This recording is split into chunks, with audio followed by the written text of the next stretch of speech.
Hey, I think you need to unmute so the video sound can share.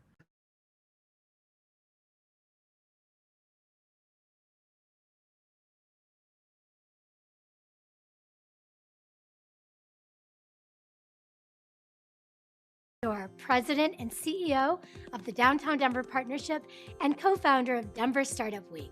Denver Startup Week is the largest free entrepreneurial event in the world, and it's only possible thanks to the support of our sponsors. We have nearly 40 sponsor companies who contribute to Denver Startup Week and make it possible. Let's show our love for these companies today and all week long. Thanks to our title sponsors, the Downtown Denver Partnership, JP Morgan Chase, Prologis, and Zero. And our track sponsors who help make the great content you're hearing today possible. Battery 621 and the Public Works, Capital One Cafe, Colorado Lending Source, Friday Health, Quizlet, Exactly, Zayo, and Zestful. Our headline event sponsors are bringing you inspiration from around the country. Thank you to Wix, Kenzen, MAPR Agency, Obsidian HR, Kickstart Fund, Promontory Mortgage, Molson Coors, and Comcast. And finally, thank you to our partner and member sponsors. They're all listed on the screen. Thank you for your support of Denver Startup Week. Now, let's get to it.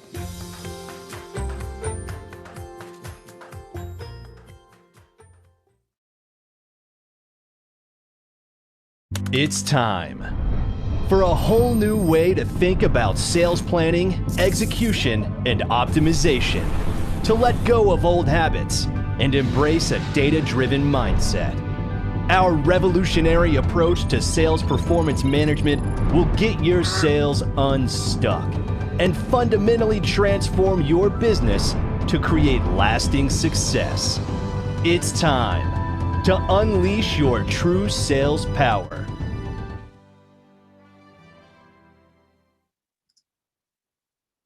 Hi, everyone. Welcome to the fourth day of Denver Startup Week. I'm Ashley Clouder, People Track Chair and Denver Startup Week Organizing Committee member. One of my very favorite things about startups is that we are always learning new things and trying new things every step of the way. And that's definitely what we're doing this year with our first virtual Denver Startup Week. So thanks so much for joining us today. A few things to take note of. We have sessions after this one, 1 p.m. Having Tough Conversations, 2 p.m. My Own Worst Enemy, Exploring Imposter Syndrome, and tomorrow at 11 a.m. Mountain Standard Time, Founders with Pride, LGBTQ plus business owners changing the game.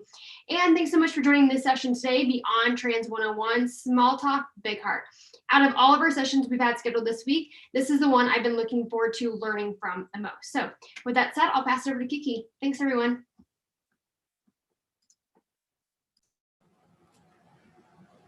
Thanks, Ashley. I'm so excited to be here with everybody for Denver Startup Week. My name is Monique Mitchell, but everybody calls me KiKi. I'm an engineering manager at Handshake, and I'm just so thrilled that I can bring this talk back to my local Denver community. Around this time last year, I was thinking, I want to give my first conference talk ever. And I didn't know what topic to do it on, where I would start, where I would give it. And I received some advice to do a talk that was something that I wanted to learn about. And this was something that I really cared about. I had heard a lot of stories from my trans friends that every time they started a new job or met a new people at a community event or just living their daily lives, they had to answer all these basic trans 101 questions. People didn't know how to interact with them, or what did they do? They felt like they were always this trans representative. And I thought, hey, I can give a lightning talk that's like a trans 101 to disseminate this information to lessen the burden on that. And so that's where this started out. And I'll pass it on to Jedd.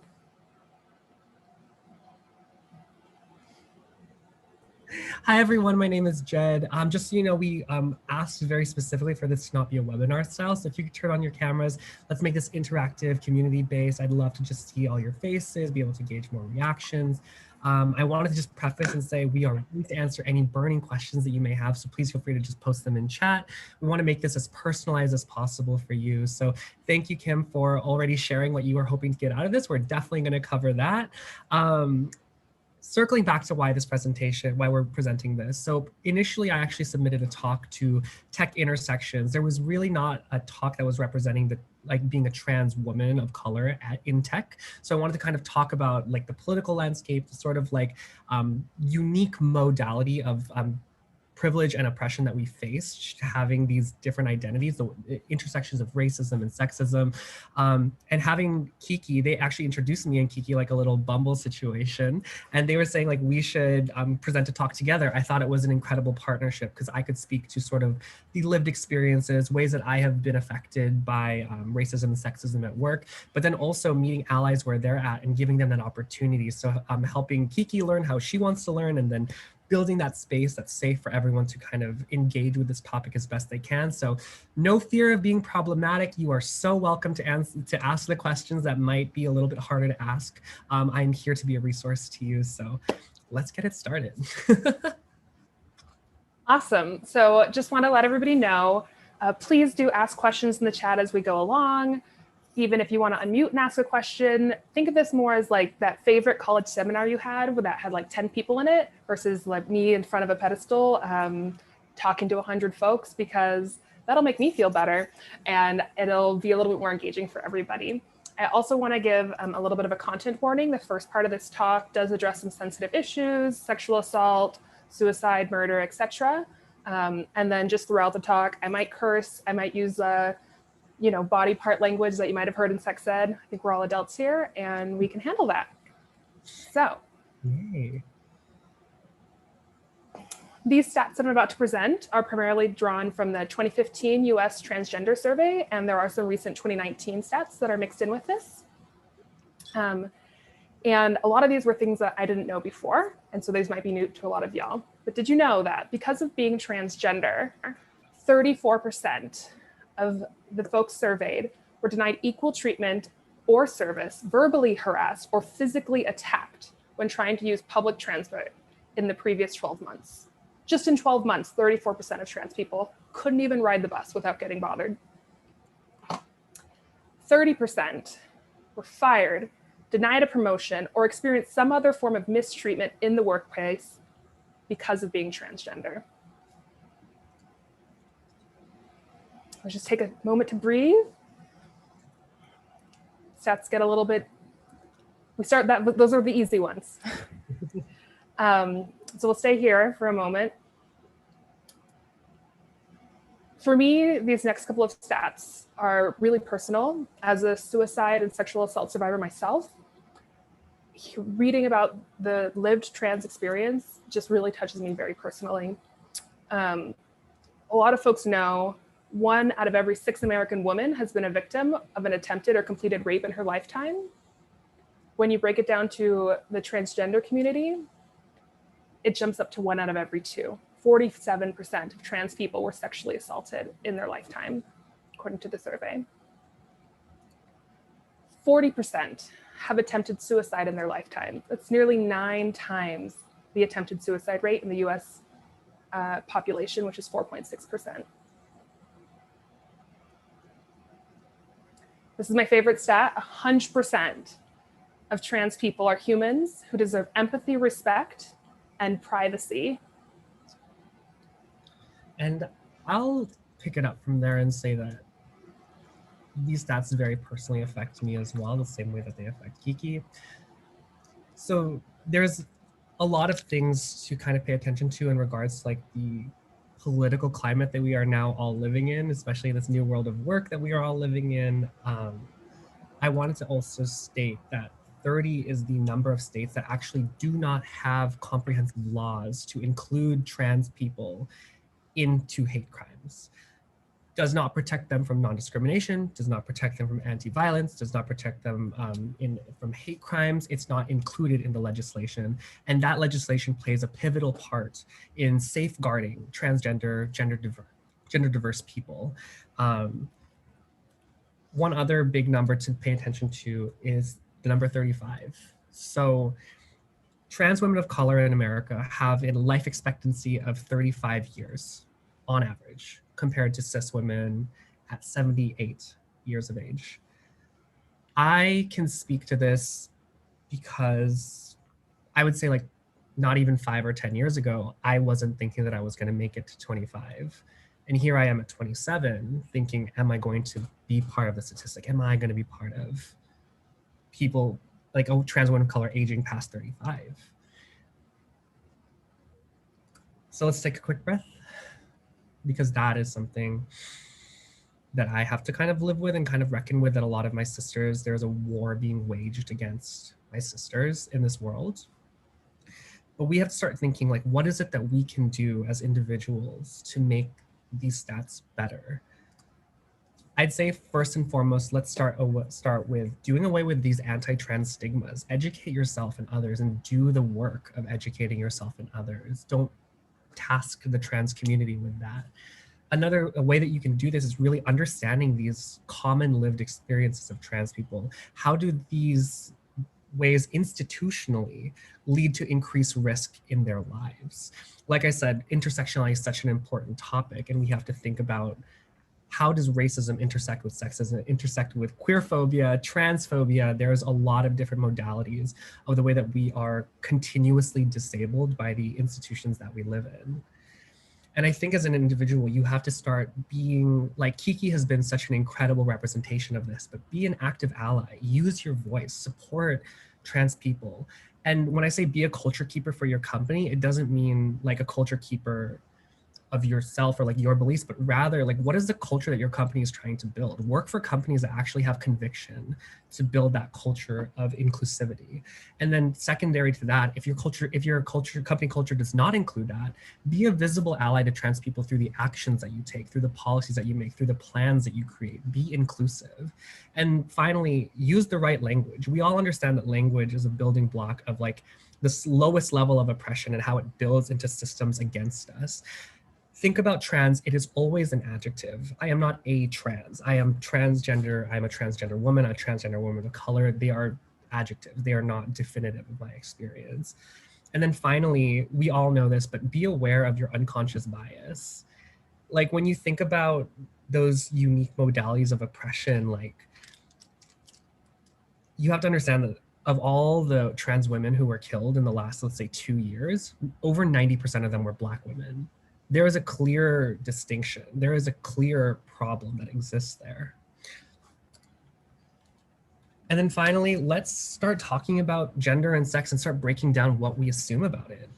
This is a great graphic that I use to kind of show how we express, how we exist, who we're attracted to, all of these different things. The thing that's really nice about this, there were some older versions of this that kind of existed on this binary where it was like masculine on one side, feminine on one side, and you somewhere fell there, but it's just truly not like that. Everyone embodies a masculine part and a feminine part, and they can be at all these different levels. I think another thing that we can call out is that this misses out on gender diversity. We're in this new world where looking non-binary and looking androgynous is a thing now. It doesn't mean that you're like half man, half woman and all that. It means that you live on this whole other line that exists. So it's something to kind of pay attention to. But another great call out in this one is that it shows that biological sex is not binary either. Biological sex, we have to call attention to intersex people who also exist. Their genitals, their gender expression, their sexual expression does not fit into these narrow ranges of what it means to be a man or a woman. And it's so important to recognize that as a way we break down what we think about what it means to be a man and what it means to be a woman.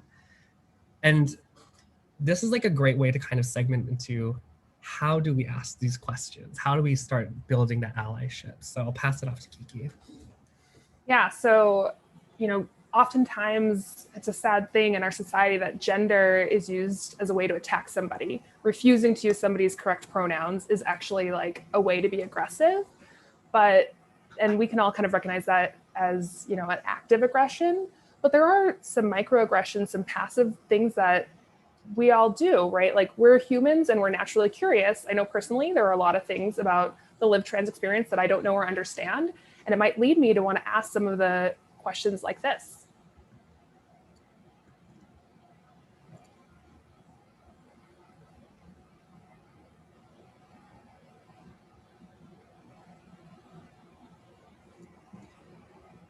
Folks here might have had that thought. And what I want to ask y'all to do, instead of asking the trans people that you walk into in your lives those questions, instead turn the mirror around, look at yourself and ask yourself, should I ask this question? Because some questions are questionable in their content, and intent can be misperceived and provide a negative effect on somebody. When I'm asking myself, like, is this an appropriate question? One of the first things I think of is relevance beyond curiosity. So I can ask Jedd, hi, Jedd, or maybe I'm meeting Jedd for the first time and say, hi, I'm Monique Mitchell. I go by she, her pronouns. What's your name? And she says, I'm Jedd. And then I can ask, what are your pronouns? That can help me refer to her later on in the conversation. It can help me refer to her when I'm talking about other people. It's relevant. It's not just because I'm curious. However, a lot of trans folks and non-binary folks often choose their own personal name, and it's not the name that they were given at birth or on their birth certificate, and that's commonly referred to as a dead name, and it's none of my damn business. And you don't need to ask somebody their dead name. You don't need to find out. You don't need to know unless it's something that you need for HR, for the ability to pay them or something like that. It's not relevant to you. Similarly, ask yourself, would I want somebody asking me this? Would I ask this if they were cisgender? We all learned, at 5 years old, we asked the inappropriate questions. And at 10 years old, we were like, oh, it's not cool to like ask people certain things. I remember I was teaching a summer camp and a girl comes up to me and says, why do you have hair above your lip? And I'm like, because I'm a human, like that's what happens. But we're adults now, we know a little bit better. And I don't need to know if somebody has a penis or a vagina I don't need to know if they're pre or post-op. I don't need to know this stuff. I don't need to know who they have sex with, how often they have sex, etc. And for some reason, a lot of straight people or cisgender people, as soon as they meet folks that are in LGBTQ communities, that goes out the window. And just think about it as yourself. Would I ask this if they were cisgender? Would I want somebody asking this of me? Yes, and I've definitely encountered a lot of that. I've actually only recently come out as transgender in my professional life, quite recently. It was just in the last year. And very much what happens is kind of like what KiKi said of what inspired this talk is that I have been in so many situations where I am tasked with being the trans representative at my company. Oh, there we go. So the thing that you'll understand about like sort of like the shared experience of trans people is that we all are somewhat isolated within sometimes it's our role, sometimes it's our industry, sometimes it's our company. You end up being tasked with answering all these questions, being a sort of spokesperson, and anyone and any marginalized group can speak to this, that when they are the one sole person from a representative, underrepresented minority, they're then like the be all end all, the monolithic experience of that identity. And it's just not realistic. That happens very specifically in startups because they're homogenous, because we build them from people that we know, and our circles and our networking space is inherently homogenous. It's inherently similar to us and like what we've already like participated in. So I know a lot of incredible trans professionals, and they all are at different companies. There's hardly ever a collection of us in any organization. And that's something I hope is going to change, because then it will make it so that people have a more wider perspective about what the trans experience can look like. I think another thing, like what I've been saying this entire time, intersectional discrimination does take place. Intersectionality was coined by Kimberly Crenshaw in 1989. She has an incredible TED Talk from about 10 years ago that talks about this same topic because it is so relevant today.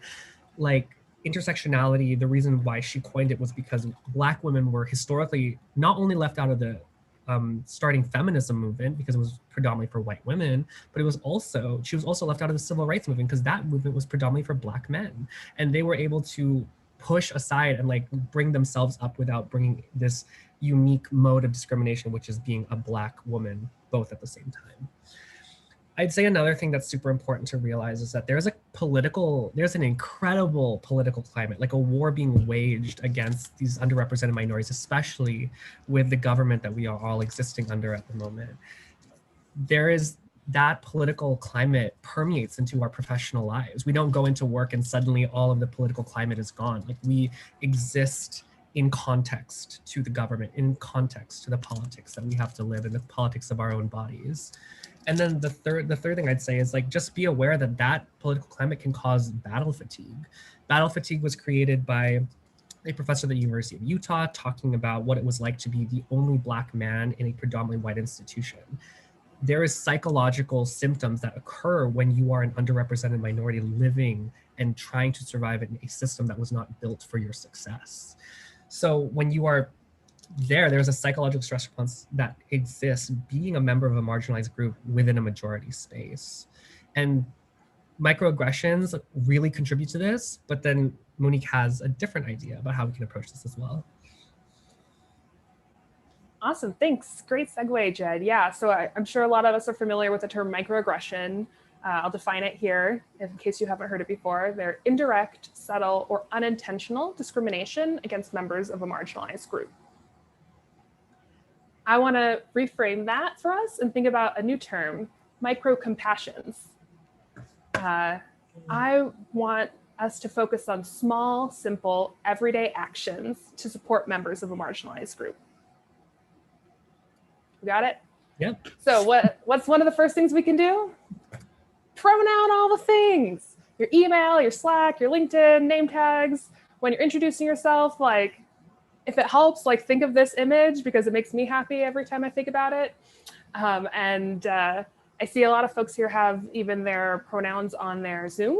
If you don't know how to do that, all you have to do is hover over your own video. There's 3 dots on the top and you can say rename and you could add your pronouns there. And then in this remote world we're living in, everybody's got them right there. Another thing along these lines is don't assume anyone's gender. So I present fairly feminine most days, sometimes not as feminine. And people tend to assume that I'm a woman. They assume that I'm a female. I have a lot of privilege there. And when I introduce myself and say, hi, I'm Monique Mitchell, I go by KiKi and I use she, her pronouns, most people have already assumed those are my pronouns, whether I want them to or not, right? But what I am doing is saying, this is a space where I'm not going to assume your gender. So I would appreciate it if you also shared with me how you want me to call you and like label that for other people. So that is one way that I've realized that as a cisgender woman who is feminine presenting, I can use that privilege. And it really is not that hard besides struggling to remember to do things, right? A caveat here is to respect privacy. Remember, 100% of trans people deserve privacy in their lives. Even if you met them in one scenario, like maybe you were at a happy hour, but maybe in the workplace, they're not out, for example. And that's something to really be aware of. Or maybe, in the workplace, they're out, and when you're at happy hour, they're out, but when you're at a random restaurant that they don't know what the environment's gonna be like, they're not out. You gotta be careful. As Jedd pointed out earlier, like it's also a safety concern. And so make sure that you explore those things graciously and really carefully with the people that are in your lives. Kate asked a great question earlier about the term preferred pronouns. I would say that the leading best practice now is not to use the term preferred because it kind of signals that there's some other secret pronouns that I actually have. And instead we just say, like, when I give my pronouns, those are my pronouns, and asking people for their pronouns, just asking them for what is true, right? Jedd is going to talk to us about a little bit of model pronoun behavior. Oh, sorry. I was just realizing that my microphone, can you all hear me okay? I'm so sorry if it was a little low. Sorry, Craig. Thank you so much for shooting that over to me. But yes, preferred pronouns, definitely a no-no in my eyes. I am just like, I don't have preferred pronouns. I don't have a preferred anything. Like, it's really like, this is what it is. I don't have like a preferred name. Like, this is my name. Like, that's just what it is. And I think Ashley posted a great question, like, where can we stay up to date on best practices? I would recommend really keeping an eye on trans voices. Like, even if you're just a LinkedIn person, there are incredible like trans thought leaders on LinkedIn that you can just like hop on, read what they're up to, see what kinds of things that they're thinking about. That's a way to kind of stay up to date. And not all their content is about being trans. It's about intersectionality. How do we make more inclusive workplaces? I want to give big shout outs to Lily Zhang, Lily Zheng, one of my favorite like thought leaders in regards to like diversity education holistically. So definitely follow them if you have an opportunity.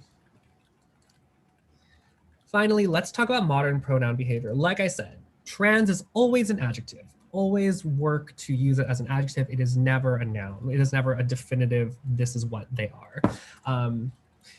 Be aware of how you use pronouns and how you correct yourself. It's super important for you to know that when you get corrected, it's not in a way to diminish you or make you feel like you're not being an ally or anything. Don't turn this apology. This has happened to me many times. I'm speaking from experience. Please don't turn your apology into a monologue or use it to proclaim your support for trans people. Don't, because anytime misgendering happens, it always happens in a public or social situation. And it's already kind of like, to be honest with you, it's embarrassing enough without it having to be a spectacle. So it's like, you don't have to explain to me why you misgendered me, why you thought that way. Let's like, you can apologize to me in private and we can figure things out. But in that situation, quickly correct yourself, move right on. Thanks, Jeannie. Make space for people's pronouns. To be honest with you, I don't share my pronouns a lot in professional settings. I get a little worried, especially being a trans person. I don't have that privilege of being seen as the gender I identify as. Agree enough with the cisgender fragility, like let's move past that, like no white fragility, no like, yeah, no majority fragility at all. Love that. So anyway, don't task people to initiate their sharing, especially if you're cisgender. I tend to not share my pronouns, to be honest with you. I feel a little bit nervous. Like I actually was recently interviewing for a new job and I got the job, but I didn't share my pronouns until the very last interview where someone asked me, hey, what are your pronouns? And that was something that was like really meaningful to me because it gave me the space. It was someone who was a cisgender woman who actually made that space for me, and that meant a lot. And then the third and fourth thing is correct other people's pronoun usage. Like if someone is calling someone by the wrong pronouns, like, oh, actually they use these pronouns. It doesn't have to be a fight, doesn't have to be anything. It's like, and in the best case scenario, they say, oh, sorry, these pronouns. Cool, then we're all good. And then if you want to use pronoun.is, it was created by this engineer, can't remember her name at the moment, but she created Pronoun Island. It's something you can add to your email signature. You can see this example right here. The Pronoun Island will show people, in case they don't know how to use your pronouns, how to use your pronouns. Some people have never used she, her pronouns, I've found in my life. So very fun in that way. And then finally, like, let's move it forward in our industries, support inclusive hiring practices. Even if it's within your own organization, start building it out so that you can start proving the impact of that. Set transparent goals for recruiting and hiring. Say that you want people from underrepresented minorities to take place in your organization. Advocate for diversity reports that go beyond men and women, because at the end of the day, we are more than just men and women. And when we think about intersectionality, you have to know that everybody represents like all of these different modalities of identity. So if you have a team of all 5 white women, it's not necessarily diverse. It's just not majority, you know, and there are underrepresented minorities, but still there's a lot of work to be done there. Second thing I always do when I'm looking at hiring statistics, I look at levels and the inclusion, like disaggregate the technical roles. Like if a company is like 50% men and 50% women, and all the women are in marketing and HR and all the men are in engineering and they're in product, that's not a diverse organization. You have to have everyone represented at all levels to really authentically market, to meet business metrics, to meet business goals. It is the best. Like it is in your best interest as people who have equity in stock to really build a diverse organization and build diverse experiences within your org and like differing skill sets. And Jeanette, that's actually a great question. This was a question that was posed to me multiple times in my career. And I really do feel like having a suggestion when people join the company and having like ongoing education about why we share pronouns, not forcing anyone to put them in there, but just being like, hey, here's an easy way to share your pronouns. You can say pronoun island. You can choose whatever pronouns you have and just put that in your email thread if you feel comfortable. And that makes it, and then you tell people like, here are the business goals for that. It makes people feel more welcome. It allows for more inclusive practices within our workspace. It allows for more sharing amongst coworkers, and it improves employee retention and success. Like there are a lot of business reasons that we do the things that we do, especially in regards to diversity. Jedd?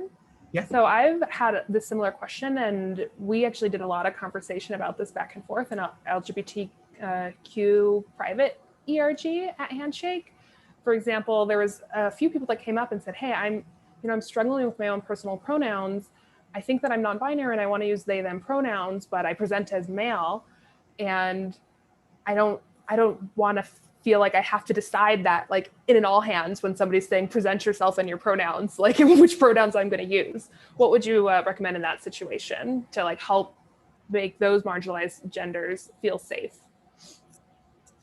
I think it really boils down to the education piece again. Like when it comes down to it, like you want everyone to kind of embody things they want to embody. If it's the identity that they feel that really belongs to them, then it really boils down to like, how are you doing the internal education? Is there initial buy-in from leaders and senior leadership to include those genders, to include those people? Because at the end of the day, an organization is only as inclusive as its leadership team is. So it's like, how do you get like local micro influencers within your organization? Like, are they like the thought leaders within their org? Are they people who people really trust? Can you get them on board on sharing those sorts of things and building out like that sort of natural leadership and like championship of diversity? And then figure out ways to identify those people and figure out ways to retain and reward those people as well. Okay. And then finally, let's talk about like supporting inclusive properties. So my background is a lot predominantly in data. I work a lot with like big data in regards to gig workers, but I've moved now into the HR space. HR analytics is super new, but it's so important because you can't prove that you're doing a good job without measurements, and what doesn't get measured doesn't get managed. So please make measurements, make baselines, figure it out, you know. So the first thing is like, create gender inclusive bathrooms, changing rooms, whatever it may be. Create a total rewards package that has options, whether it's transition related care, whether it's about like fertility care, things like that, ways to make things more inclusive, and then have more inclusive parental leave policies. But this is just to say, like, I was at Lyft back in the days when they still had gendered bathrooms.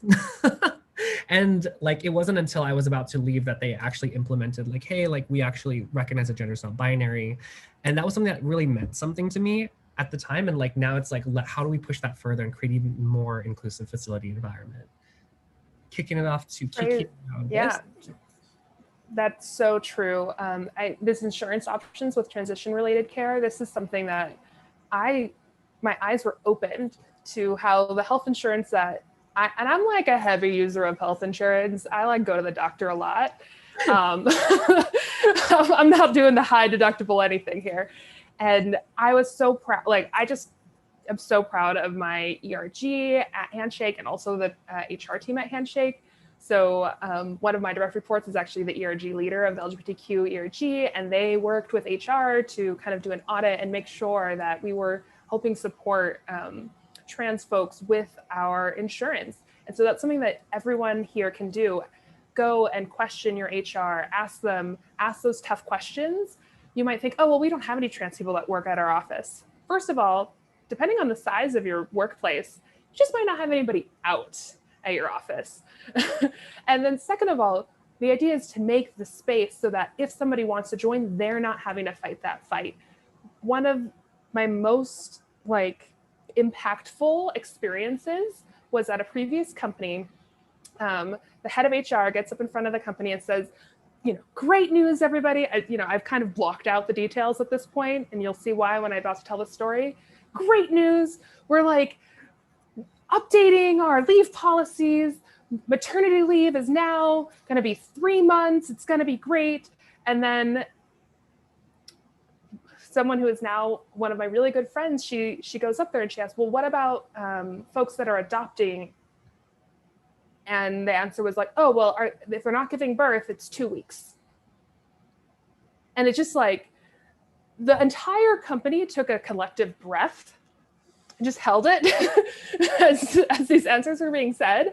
And I thought to myself, why is it that like the out trans woman is the one asking this question? And that was the turning point for me to say, enough is enough. Like, I need to step up my allyship here. These sorts of practices like are not acceptable. I'm glad to hear that that company has actually changed and they did a long process to work through that. But like adoption, foster care, somebody's partner's children, these are all really relative things. And if your company has a parental leave policy, I encourage you to, first of all, make it equitable between genders as much as possible. And second of all, use terms like birth-giving parent, primary caregiver, secondary caregiver. Parental leave doesn't like the standard, you know, Ricky goes into work and Lucy stays home with the kids. Like, we're not doing that all the time anymore. Like, don't assume gender, don't assume somebody's family structure, and don't assume it with the policies that are in place.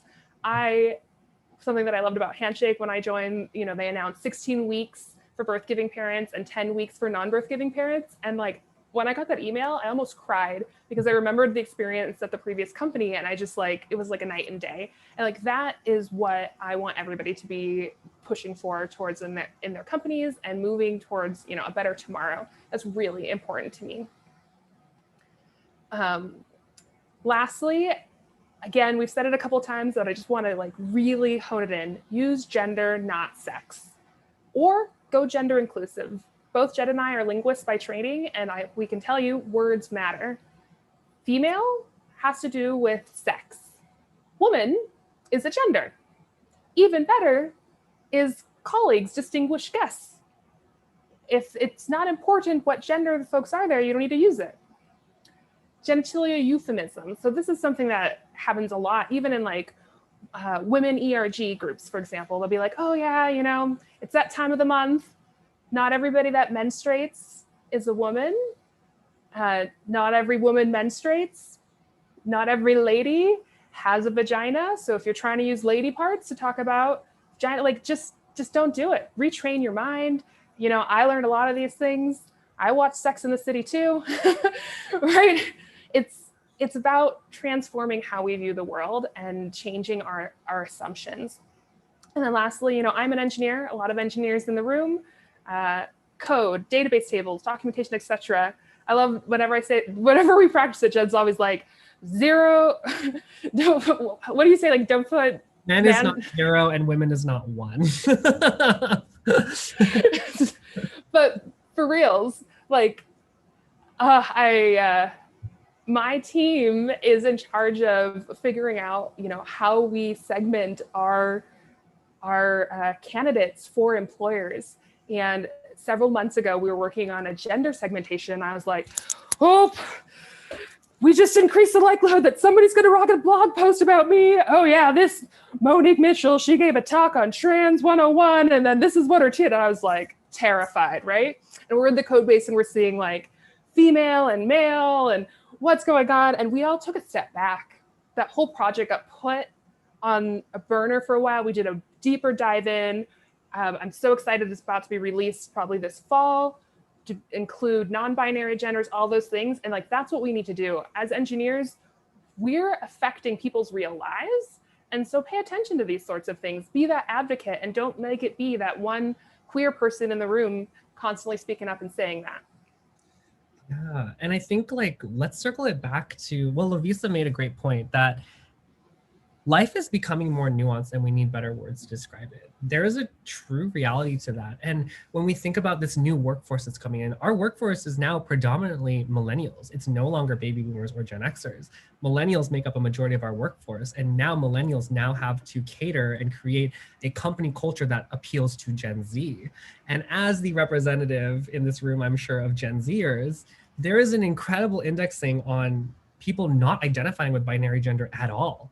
Like this new generation that's coming into the workforce in the next 5-10 years, sometimes some of them are even starting now, do not ascribe to these. And it's like, it's so important for us to start building those tools now so that when they are like candidates, they are the talent pool, that we are getting the right people into the door and into the right seats.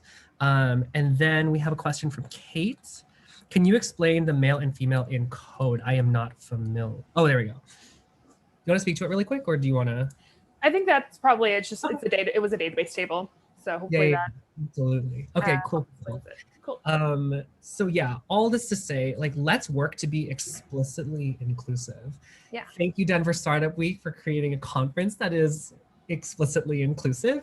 Whenever you have meetups, make sure it's inclusive. The same way you don't want to do always like a happy hour at 5 p.m. at the end of the day where parents can't attend. You want everything to be explicitly inclusive for all different employees so everyone feels like they belong.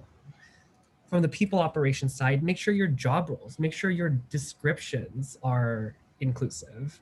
The big note I had to give to a company I was interviewing for is that your job description said he or she will, and that is not inclusive.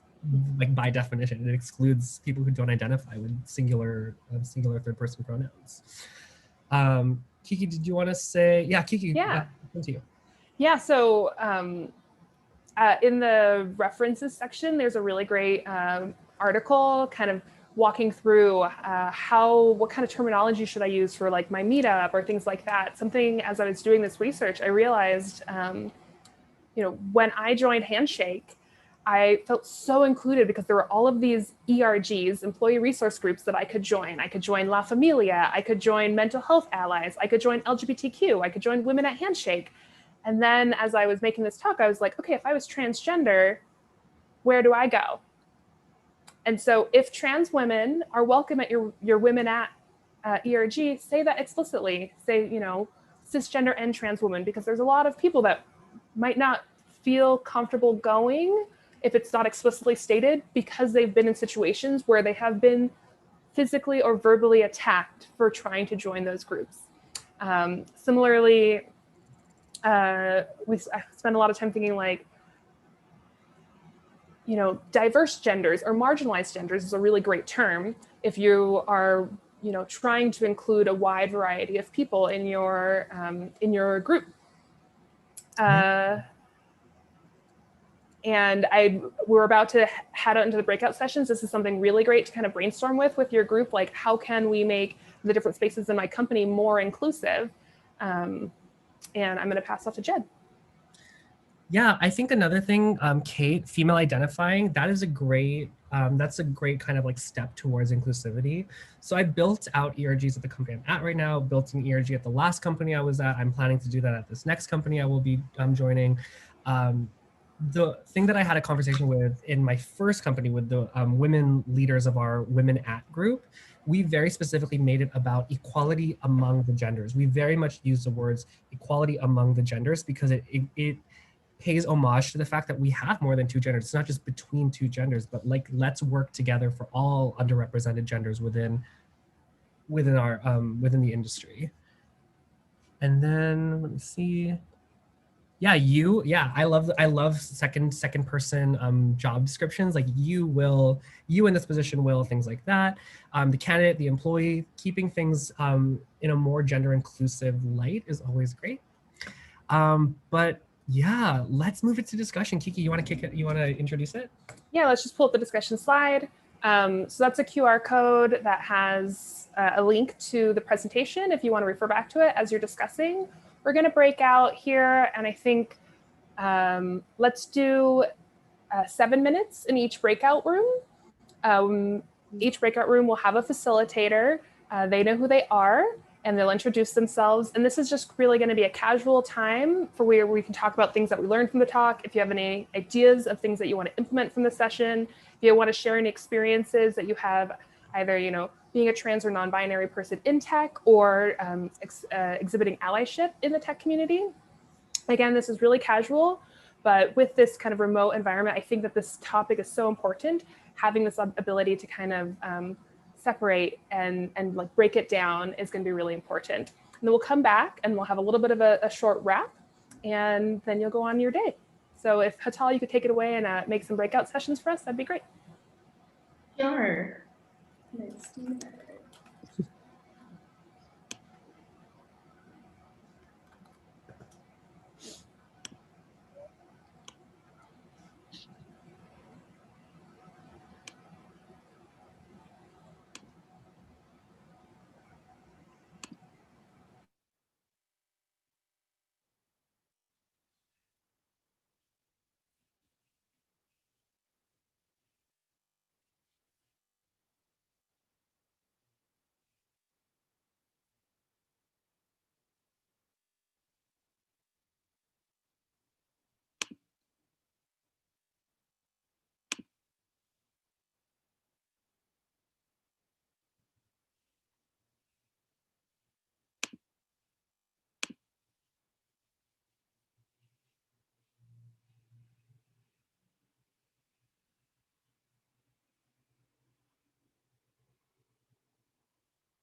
We should join soon. Yay. Hi, everyone. Hey, Jedd, can you share again? So we have about 60 seconds left. This meeting actually has to end at 10:55 because No problem. we're Running it right now. redoing Zoom things, but wanted to, you're not sharing the I'm not slide saying deck. that. I'm sorry about that. It's okay. So here for If everyone. you didn't get it before, there is a link in the chat, and very soon there will be another QR code here being shown. You can go ahead and share. So the next slide here, just want to give you guys a heads up of what is there. We've got a nice summary slide. I won't take the time to walk through everything, but these are some of the things that we talked about. And one thing that we didn't mention is like check in on your trans colleagues, lend a listening ear, be there for them if you have that relationship available to them, so that they know that you're somebody that they can like kind of do that side eye with, or be like, oh yeah, we get you, we know what's going on. And then finally, add us on LinkedIn. We are ready to talk with you. Thank you for all the amazing questions throughout the breakout session. Second thing, listen to Trans Voices in Media. Look at these different articles. We have confirmed that J.K. Rowling is indeed transphobic. She is canceled. It's over. Burn your hair. We're done. And then look at the references and resources. These are the things that we talked about in our presentation today. But thank you everybody for joining. We so appreciate you. Oh, have a happy Denver Startup Week. Thank you. Bye, y'all. Bye. I'm going to end the session. See you guys now. Thank you.